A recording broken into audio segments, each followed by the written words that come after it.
Welcome to the second part of the ENFIELD Eurocylinder that I got from Tallan Pick. Perhaps you have seen my last video where I picked the standard pin side with an exceptional bidding, but I wasn't able to pick the other side that was pinned differently by Tallan Pick. Really, I spent quite some time to get it picked, but yeah, I failed. So what I did is I cut the lock in halves. And that's the side that I picked and gutted in my last video. And that's the side that Tallan Pick has pinned differently. And I will show you how I got into this lock, and I will show you what's special on the lock and the pins and so on, why I wasn't able to pick it open.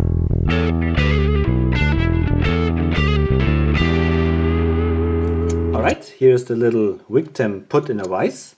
And if we are not able to pick open a lock, but if the bag is exposed, we can use a core shim to get the lock open. And I will show you how this works.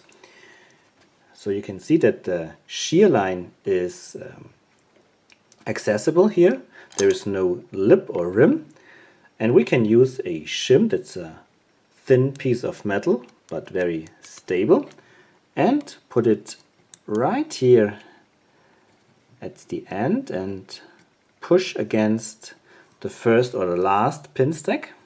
And while holding it and pushing it against the pin stack, while doing this, we need to push down the pins .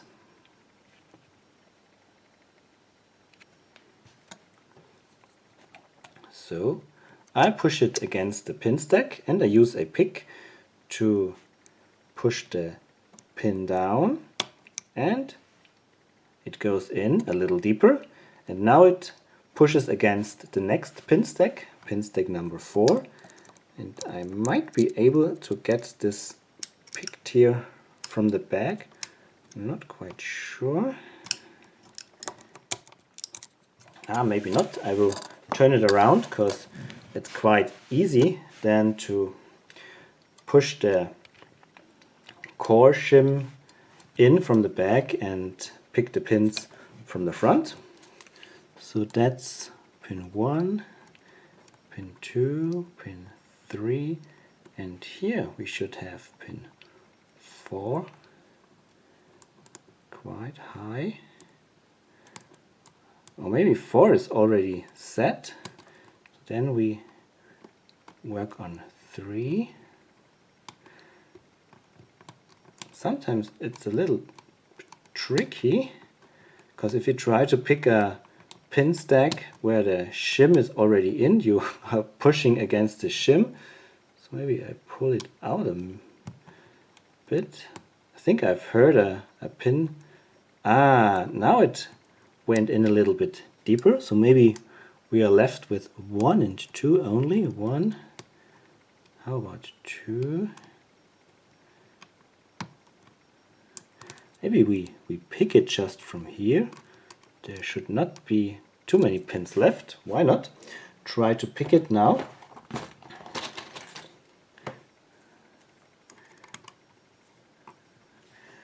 Alright, let's see. Okay,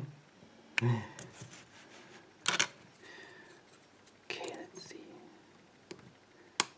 Okay, a little click from 1. Now that's 2. When I avoid to pierce my shim, so I work on 1. Another click and a little turn on the plug. Not sure if it goes even deeper. Maybe I can push in the shim now further. No. Okay. I work on 2. Little click. I think we're not too far away, and we're open. So only 2 pins were left to be picked. Now I should be able to push it in all the way. Okay, so now let's gut it. I've done this before, and I can now show you what I have seen.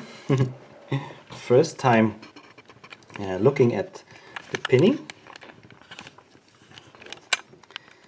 So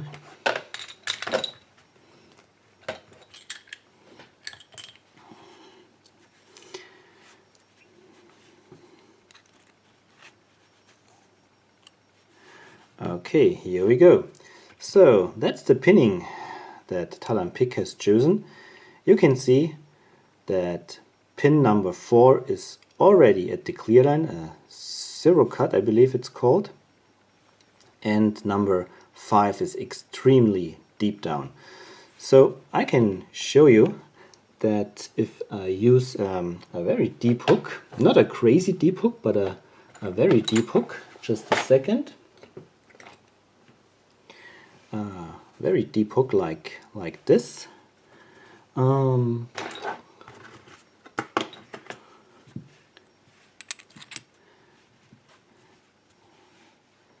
Then if I go in,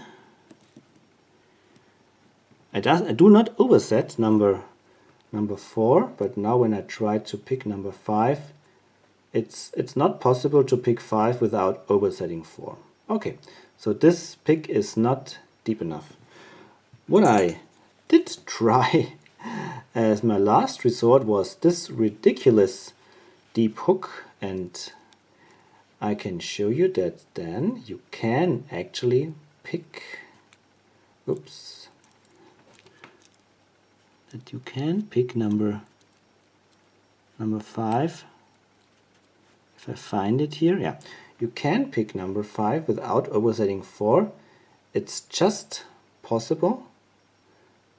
There's not much room for an error, so both clear the shear line at the same time. But if you do not pay really good attention when sliding in your pick,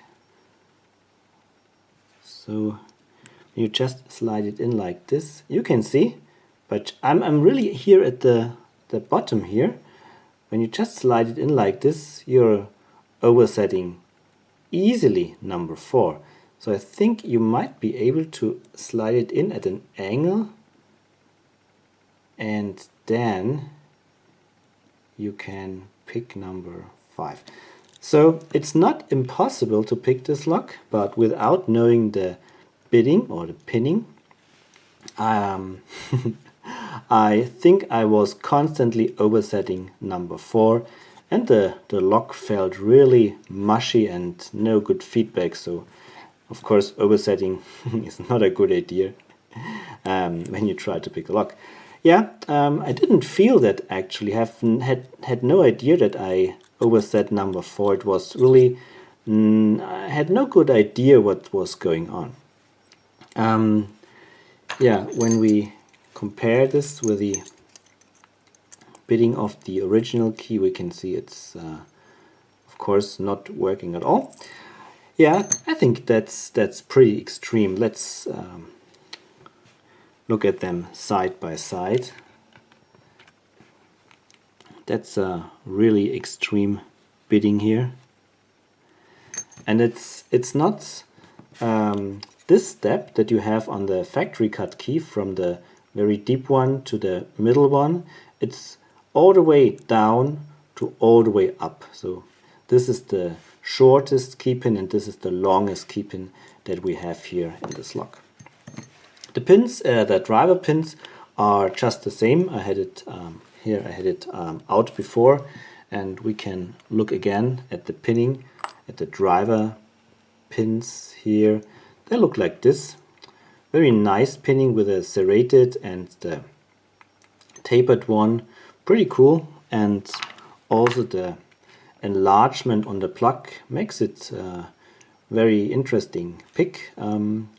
Yeah, if the bidding was not too extreme, I think I would have been able to get it open. But it was a very interesting experience, or it was quite funny for me to apply this method with a core shim, and I will continue to try to pick it legally. Anyway, thank you very much for watching. Tallan Pick, thanks for sending me this crazy luck, and everybody else, yeah, thanks for watching. Happy picking. Bye bye. Cheers, guys.